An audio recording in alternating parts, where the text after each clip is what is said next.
Understanding, Ground to a Halt, a guide for English learners.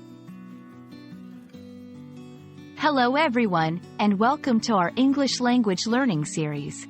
Today, we're going to explore a fascinating phrase, ground to a halt.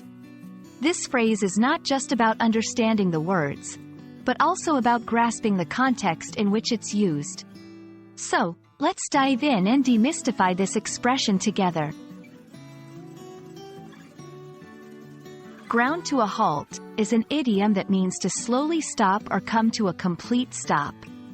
It's often used to describe situations where something that was in motion or progress has stopped, not abruptly, but gradually.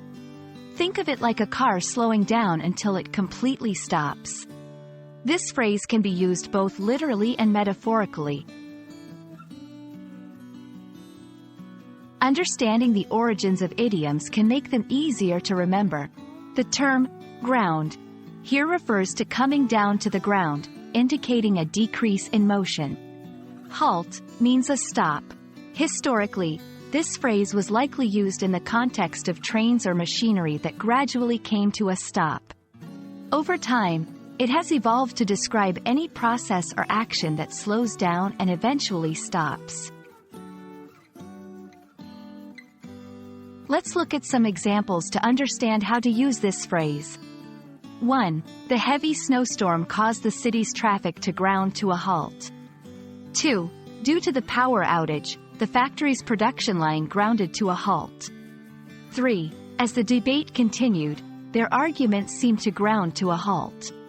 Notice how the phrase is versatile and can be applied in various contexts. A common mistake learners make is using ground to a halt to describe something stopping instantly. Remember, this phrase implies a gradual stop, not an immediate one. That's all about the phrase, ground to a halt. We hope this video has been insightful and helps you use this expression confidently in your conversations. Remember, language learning is a journey, and every new phrase you learn is a step forward. Happy learning, and see you in our next video.